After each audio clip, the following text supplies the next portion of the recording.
오늘 우리에게 주시는 하나님의 말씀은 마가복음 15장 39절부터 47절까지의 말씀입니다. 제가 하나님의 말씀을 봉독하겠습니다.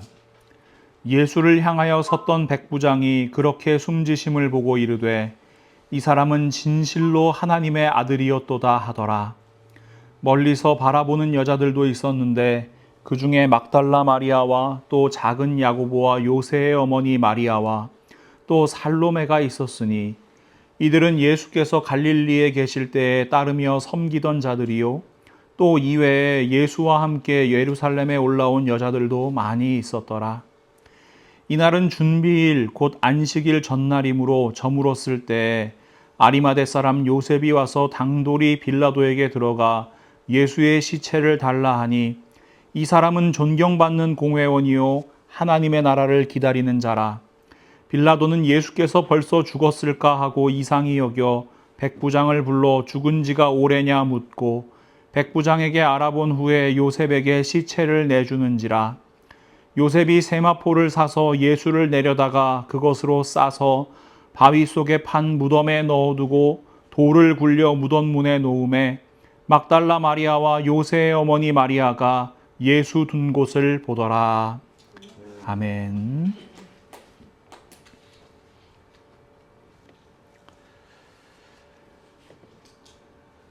예수 그리스도께서 십자가에 못 박혀 돌아가셨습니다. 예수 그리스도께서 돌아가실 때에 성전에서 성소와 지성소를 구분하는 휘장이 찢어지는 역사가 나타났습니다. 마가복음 15장 38절 말씀을 보시면 이에 성소 휘장이 위로부터 아래까지 찢어져 둘이 되니라. 저는 이 말씀을 읽을 때마다 위로부터 아래까지라는 표현에 큰 감동이 있습니다. 물론 지금 이 성전은 제2성전, 그러니까 스룹바벨이라고 성전이라고 불리는 성전, 그 이후에 또 헤롯 대왕에 의해서 증축이 된 성전이거든요.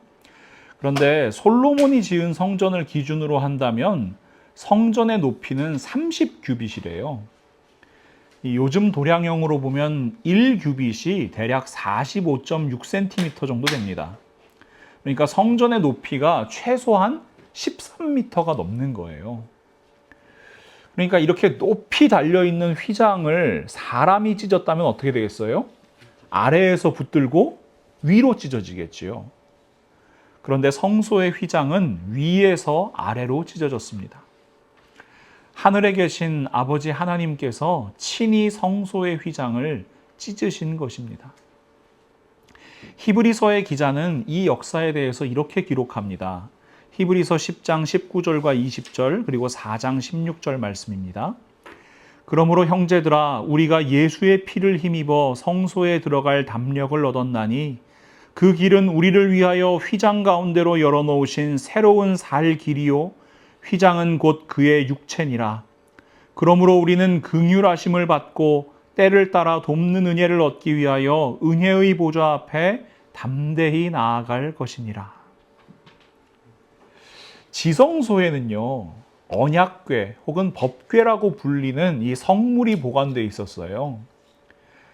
지성소는 하나님의 임재가 나타나는 장소였습니다.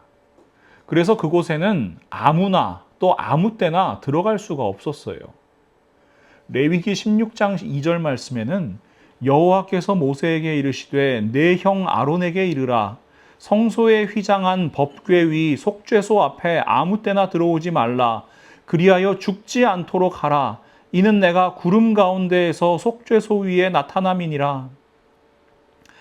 아론 대제사장이거든요. 그리고 아론의 자손인 대제사장들만 이 지성소에 들어갈 수 있었습니다. 그것도요 1년에 한 번 7째 달 10일 대속죄일에만 지성소에 들어갈 수 있었어요. 그리고 지성소에 들어간다는 것은 목숨을 걸어야 하는 일이었습니다. 대제사장이 그 사역을 할 때 입는 예복을 살펴보면 이 사실을 분명히 알 수 있거든요.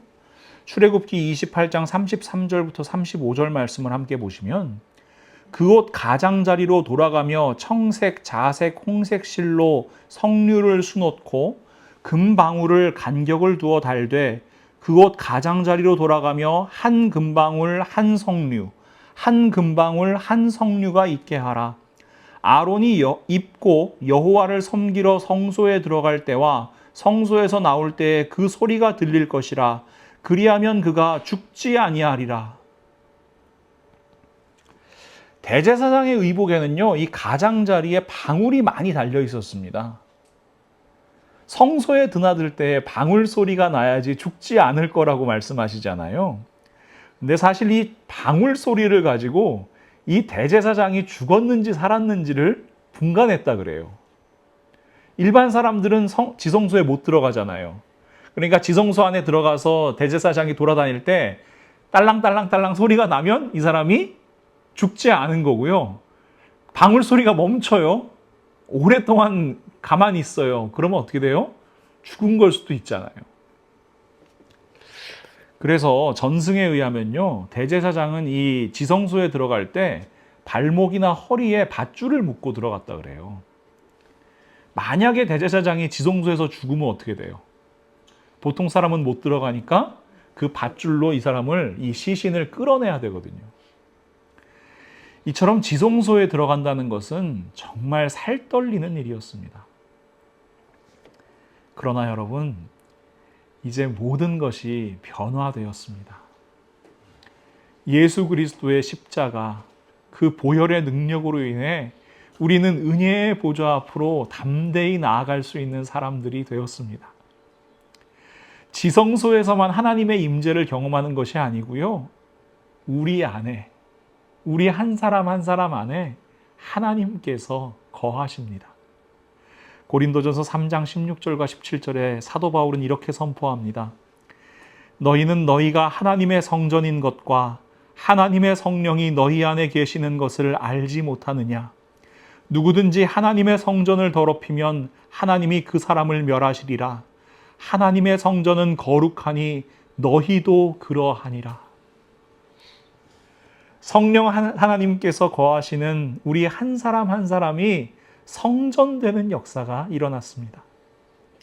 그리고 이것이야말로 만세전부터 예비하신 하나님의 비밀이요, 하나님의 구원 계획이 성취된 증거입니다. 골로새서 1장 26절과 27절 말씀. 이 비밀은 만세와 만세로부터 감추어졌던 것인데 이제는 그의 성도들에게 나타났고 하나님이 그들로 하여금 이 비밀의 영광이 이방인 가운데 얼마나 풍성한지를 알게 하려 하심이라. 이 비밀은 너희 안에 계신 그리스도니 곧 영광의 소망이니라. 할렐루야. 예수 그리스도의 십자가는 하나님의 구원 계획이 이루어지는 역사의 자리였습니다. 그런데 여러분, 성경을 읽다 보면요, 좀 이상한 점이 있어요. 그 역사의 현장에 당연히 있어야 할 사람들이 눈에 띄질 않는 겁니다. 예수 그리스도의 공생의 기간 동안 예수님과 늘 함께했던 12제자의 모습이 보이질 않습니다. 12제자들은 예수님의 말씀을 가장 가까이에서 들었던 사람들이에요. 예수님의 수많은 기적을 가장 가까운 곳에서 바라봤던 사람들이에요. 그 기적의 현장에 함께 있을 뿐만 아니라 그 기적에 참여한 사람들이에요. 12제자들은 예수님의 수단 예고를 3번 이상 들었어요. 그리고 그 의미도 잘 알고 있는 사람들이었어요. 예수님께서 십자가에 못 박히시기 전날 저녁에 예수님께서 떼어주시는 빵을 먹고 포도주를 마시며 최초의 성찬을 맛본 사람들이었어요. 그런데 그들은 지금 어디에 있습니까? 분명히 성찬 후에요, 베드로와 제자들은 예수님께 이렇게 얘기해요. 누가복음 22장 33절 말씀과 마가복음 14장 31절 말씀입니다. 시몬 베드로가 말하되 주여 내가 주와 함께 오게도 죽는데도 가기를 각오하였나이다. 베드로가 힘있게 말하되 내가 주와 함께 죽을지언정 주를 부인하지 않겠나이다. 모든 제자들도 이와 같이 말하니라. 주와 함께 죽겠다던 12제자들 지금 어디에 있습니까? 무슨 일이 있어도 함께 하겠다던 12제자들 지금 어디에 있습니까? 하나님의 눈으로 보면 십자가의 자리는 구원과 생명의 자리지요. 그러나 인간의 눈으로 보면요, 그곳은 피비린내 가득한 사형장에 불과합니다. 참혹한 죽음의 자리였습니다. 비난과 조롱과 위협이 가득한 장소였습니다. 핍박과 고난, 죽음이 구체적으로 다가오는 장소였습니다. 그래서 겟세마네 동산에서 도망친 제자들은 요한을 제외하고 모두 십자가의 자리로 나아가지를 못했습니다. 예수 그리스도께서 돌아가시는 것처럼 나도 죽을 수 있는 자리였기 때문입니다. 그런데 말입니다. 우리는 하나님의 말씀을 통해서 정말 의외의 사람들이 예수 그리스도의 십자가, 그 생명의 자리에 서 있는 것을 발견하게 됩니다. 그들이 누구입니까? 그 자리에는 이방인이 있었습니다. 마가복음 15장 39절 말씀, 예수를 향하여 섰던 백부장이 그렇게 숨지심을 보고 이르되 이 사람은 진실로 하나님의 아들이었도다 하더라. 의외의 사람, 백부장의 입술에서, 이 이방인의 입술에서 놀라운 신앙 고백이 터져 나옵니다. 이 사람은 진실로 하나님의 아들이었도다. 여러분, 왜 이 사람이 의외의 사람이에요? 유대인들이 생각할 때 이방인은요, 구원의 대상이 아니었습니다. 하나님의 사랑과 은혜, 이방인에겐 해당 사항이 없는 사람들이었어요. 예수님께서 사마리아 성에 이 수가라는 곳을 지나가시는데 목이 마르셨나 봐요. 우물에서 한 여인에게 물을 달라고 하십니다. 그러자 그 이방 여인의 반응이 이래요. 요한복음 4장 9절 말씀, 사마리아 여자가 이르되 당신은 유대인으로서 어찌하여 사마리아 여자인 나에게 물을 달라 하나이까 하니 이는 유대인이 사마리아인과 상종하지 아니함이러라. 유대인들이 생각할 때 이방인은요, 개돼지 같은 존재였어요. 도저히 하나님의 자녀가 될 수 없는, 하나님의 백성이 될 수 없는 존재들이었어요. 문제는요, 예수 그리스도의 부활과 승천, 성령 강림 사건을 경험한 유대인 성도들까지도 여전히 이방인에 대한 편견을 버리지 못한다는 거예요. 사도행전 11장 1절에서 3절 말씀을 보시면 예루살렘에서 열린 첫 번째 공의회 장면이 기록되어 있는데, 사도들과 유대에 있는 신도들이 이방 사람들도 하나님의 말씀을 받아들였다는 소식을 들었다. 그래서 베드로가 예루살렘에 올라왔을 때 할례를 받은 사람들, 그러니까 유대인이었다가 기독교인이 된 사람들입니다. 당신은 할례를 받지 않은 사람들의 집에 들어가서 그들과 함께 음식을 먹은 사람이요 하고 그를 나무랐다. 할례파라고 불리는 유대인 출신의 기독교인들이 무할례파라고 불리는 이방인 출신의 기독교인들을 비난하고 정죄하는 겁니다. 심지어 그들과 함께했다는 이유로 예루살렘 교회의 지도자였던 베드로까지 비난하는 거예요. 이처럼 할례파와 무할례파의 갈등은 초대교회에서 가장 큰 문제였어요. 그래서 여러분, 마가는요, 예수 그리스도의 십자가 앞에서 고백하는 백부장의 모습을 반드시 기록해야만 했습니다. 그들이 떠받드는 12제자들도 지키지 않은 자리였어요. 그런데 그 자리가 구원과 생명의 자리라고, 지금 십자가에 못 박히신 예수 그리스도가 하나님의 아들이라고 고백하는 의외의 사람, 이방인 백부장의 모습이었기 때문입니다.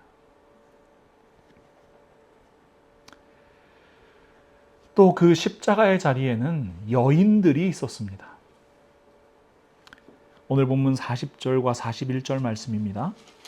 멀리서 바라보는 여자들도 있었는데 그 중에 막달라 마리아와 또 작은 야고보와 요새의 어머니 마리아와 또 살로메가 있었으니 이들은 예수께서 갈릴리에 계실 때 따르며 섬기던 자들이요 또 이외에 예수와 함께 예루살렘에 올라온 여자들도 많이 있었더라.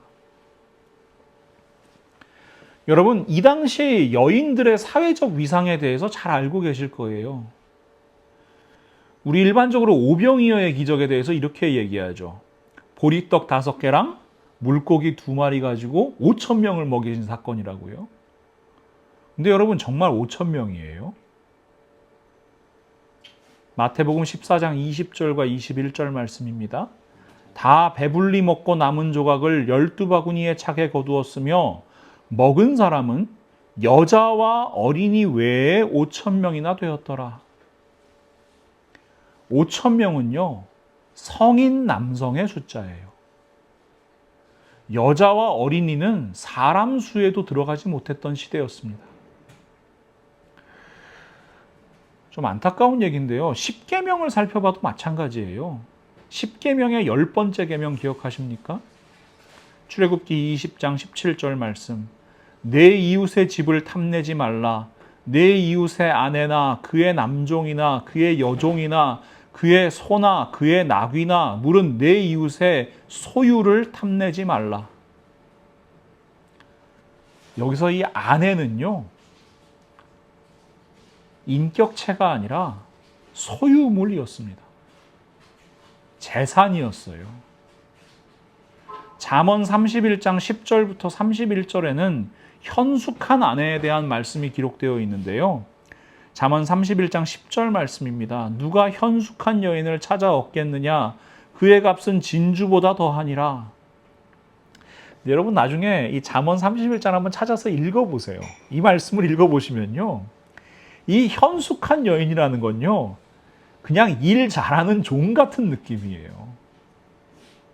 그냥 남편과 집안을 위해서 뼈 빠지게 일하고 그 집안 살림을 늘릴 수 있는 사람, 그 사람을 현숙한 여인이라고 기록하고 있습니다.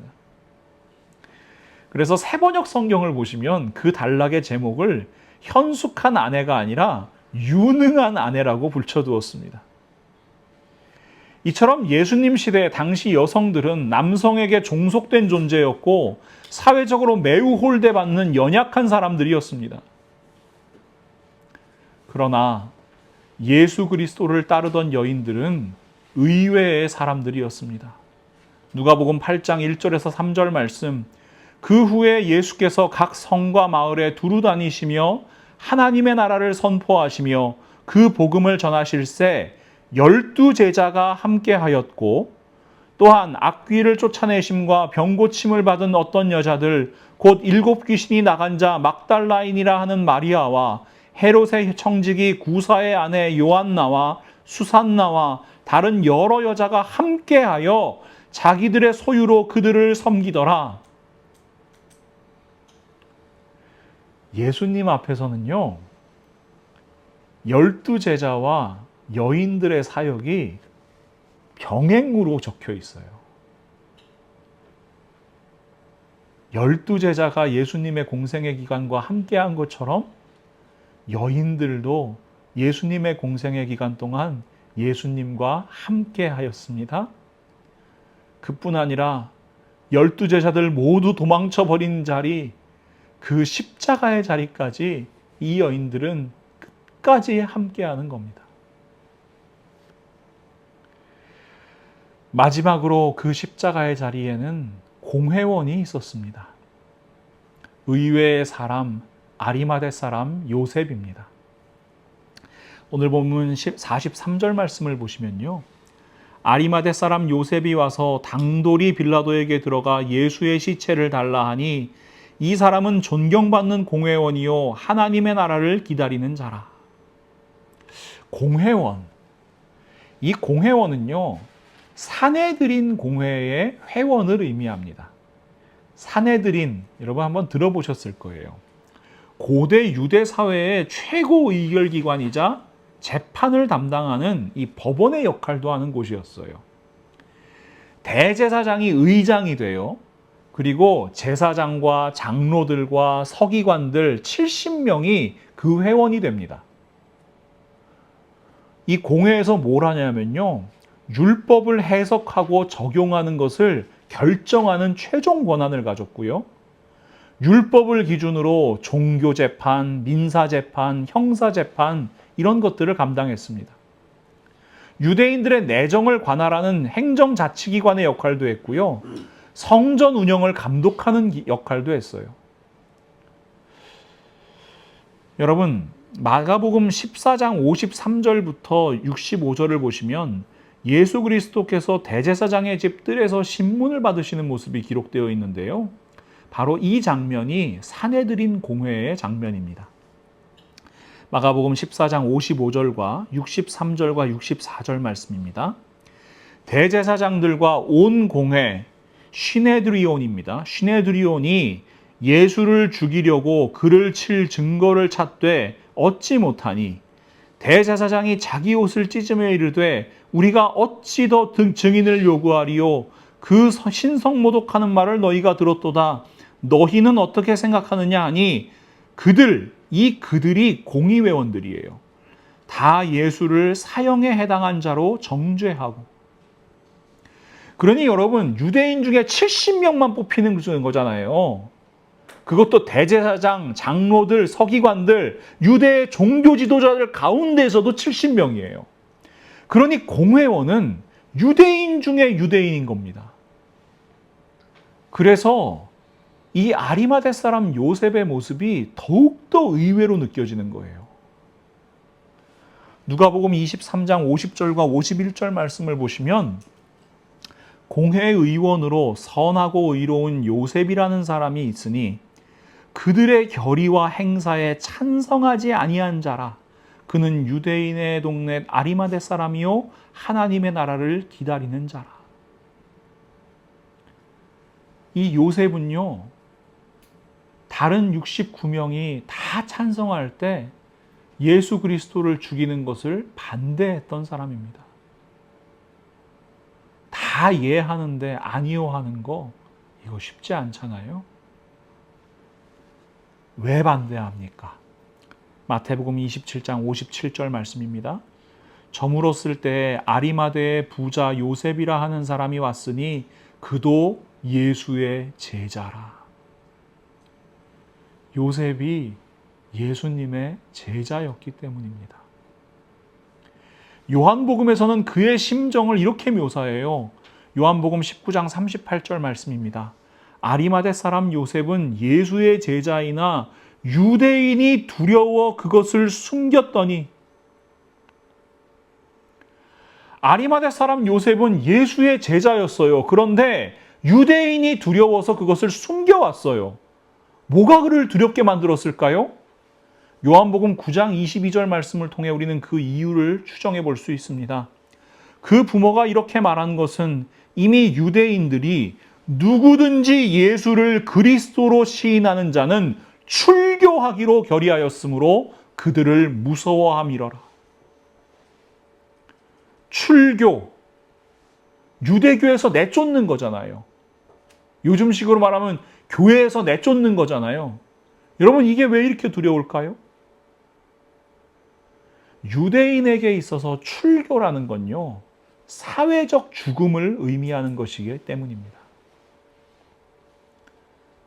유대인이 이 유대교로부터 출교를 당하면요, 그가 속한 종교적 공동체, 사회 공동체, 경제 공동체, 심지어 가족과의 관계까지 다 끊어지는 거예요. 요셉은 더 두려웠겠지요. 가진 게 많잖아요. 원래 잃을 게 많은 사람이 두려운 거 아닙니까? 그가 가진 게 뭐예요?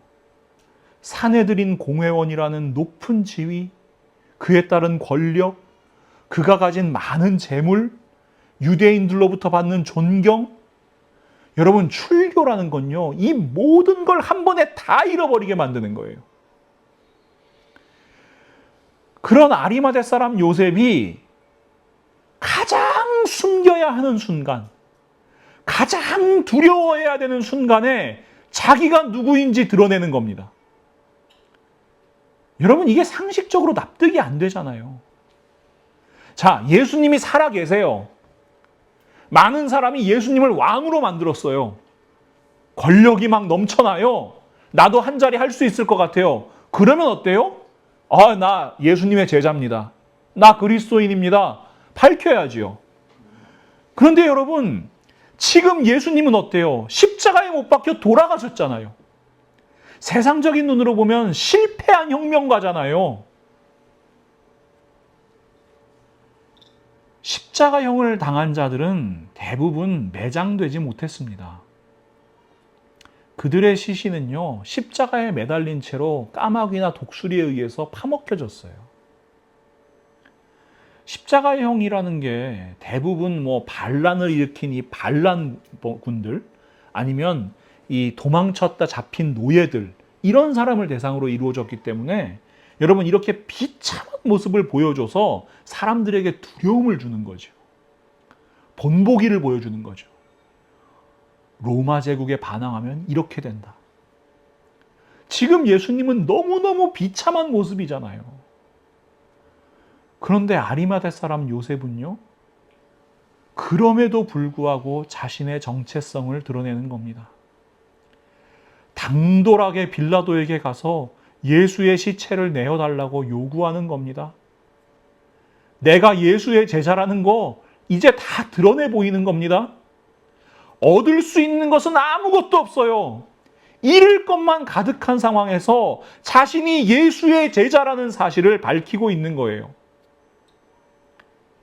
12 제자들은 목숨이라도 보존하기 위해서, 나 원래 하던 일 하면서 먹고 살기 위해서 도망쳤잖아요.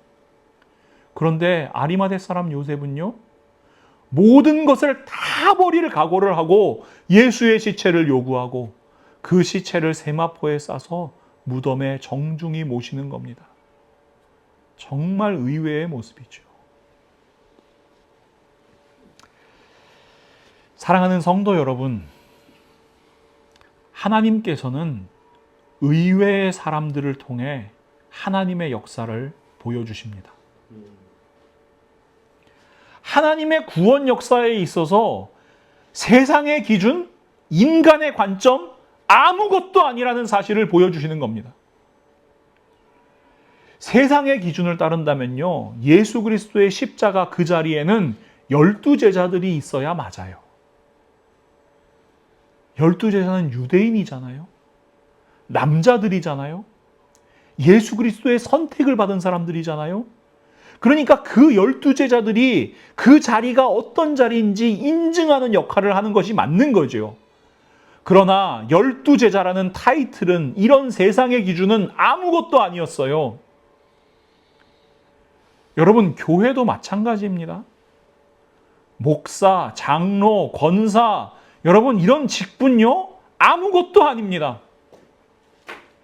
교회에 얼마나 오래 다녔는가? 신앙의 연수가 어떤가? 내가 어떤 선한 일을 했는가? 아무것도 아닙니다. 종교적인 행사에 얼마나 열성적으로 참여하는가? 종교 행위를 얼마나 열심히 하는가? 중요하지 않습니다.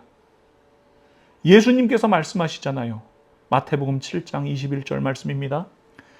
나더러 주여 주여 하는 자마다 다 천국에 들어갈 것이 아니요 다만 하늘에 계신 내 아버지의 뜻대로 행하는 자라야 들어가리라. 이것이 여러분, 만민을 향해서 열어두신 하나님의 구원 계획입니다.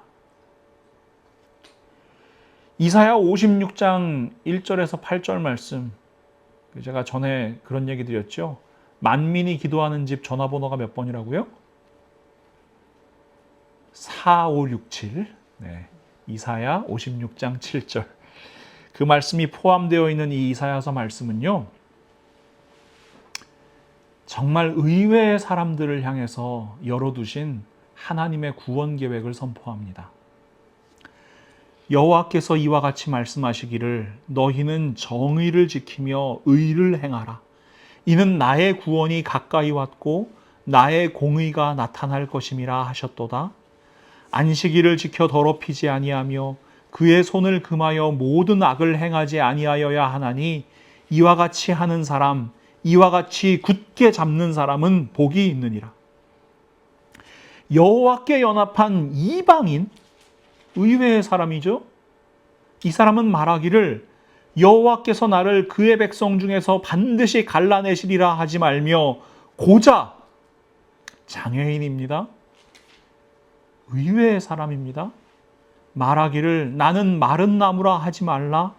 여호와께서 이와 같이 말씀하시기를 나의 안식일을 지키며 내가 기뻐하는 일을 선택하며 나의 언약을 굳게 잡는 고자들에게는 내가 내 집에서 내 성 안에서 아들이나 딸보다 나은 기념물과 이름을 그들에게 주며 영원한 이름을 주어 끊어지지 아니하게 할 것이며 또 여호와에 연합하여 그를 섬기며 여호와의 이름을 사랑하며 그의 종이 되며 안식일을 지켜 더럽히지 아니하며 나의 언약을 굳게 지키는 이방인마다 내가 곧 그들을 나의 성산으로 인도하여 기도하는 내 집에서 그들을 기쁘게 할 것이며 그들의 번제와 희생을 나의 제단에서 기꺼이 받게 되리니 이는 내 집은 만민이 기도하는 집이라 일컬음이 될 것임이라. 이스라엘의 쫓겨난 자, 의외의 사람들입니다. 그를 모으시는 주 여호와가 말하노니 내가 이미 모은 백성 외에 또 모아 그에게 속하게 하리라 하셨느니라. 아멘. 이방인, 장애인인 고자들, 이스라엘의 쫓겨난 사람들 모두 의외의 사람들입니다. 구원의 반열에 들지 못한다고 생각했던 사람들입니다. 그러나 이 의외의 사람들이 하나님의 정의를 지키고요, 하나님의 의를 행하고요, 하나님을 사랑하고요, 하나님과 연합하여 하나님만 섬기고요, 하나님의 이름 앞에서 살아가면 하나님의 백성 되는 겁니다. 만민이 기도하는 집에 들어가게 되는 겁니다. 그래서 마가는요, 마가복음을 기록하면서 십자가 앞에 서 있던 의외의 사람들을 한 사람 한 사람 써내려가는 겁니다. 이방인, 여인들, 공회원까지 말입니다. 예수 그리스도를 통한 구원과 생명은 선택받은 누군가가 아니라 만민을 향해서 흘러가야 하기 때문입니다. 기억하십시오, 여러분.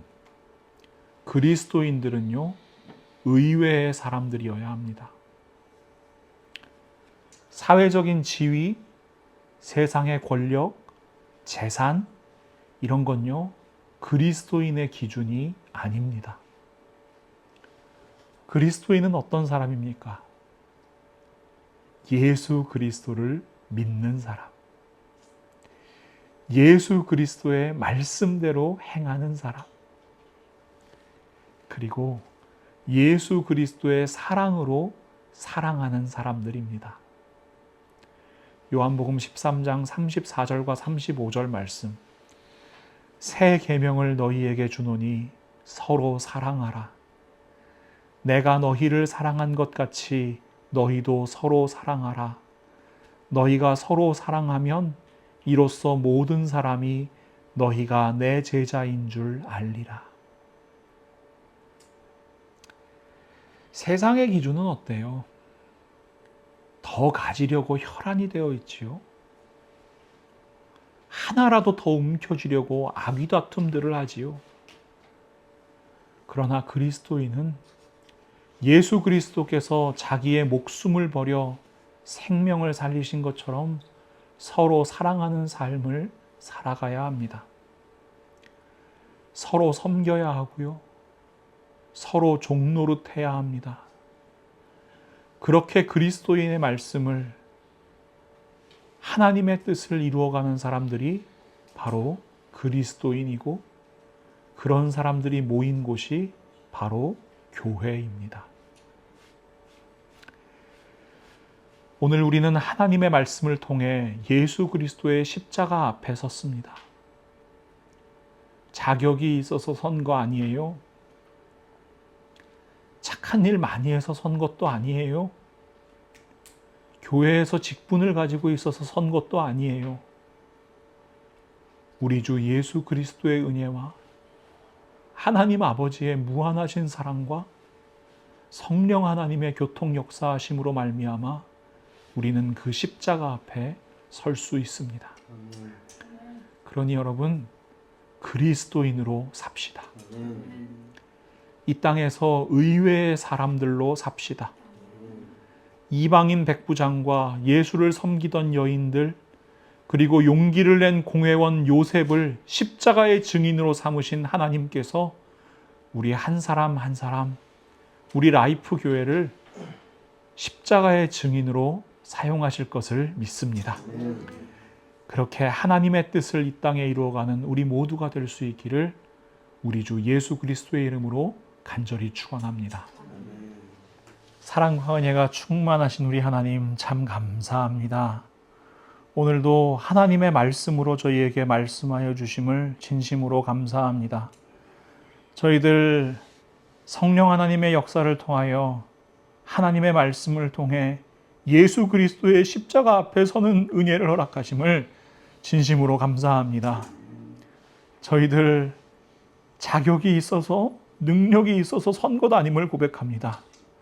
오직 예수 그리스도의 은혜와 우리 하나님의 사랑으로 섰습니다. 그러니 하나님, 저희들 한 사람 한 사람을 하나님 품에 꼭 안아주시옵소서. 저희들 연약하여서 자꾸만 흔들립니다. 이 땅의 기준으로 살고 싶어 합니다. 하나님 앞에서 자꾸만 저희의 욕망과 저희의 생각들을 드러내고 싶어 합니다. 하지만 하나님, 저희들이 이 시간 그 모든 것 예수 그리스도의 십자가에 함께 못 박게 하시고 이제는 저희들의 욕망이 아니라 예수 그리스도의 사랑과 하나님의 뜻을 향하여 달려가는 저희 모두가 되게 하여 주시옵소서. 저희들 한 사람 한 사람을 통하여 그 뜨거운 십자가의 사랑이 이 땅 가운데로 흘러갈 수 있기를 간절히 소망합니다.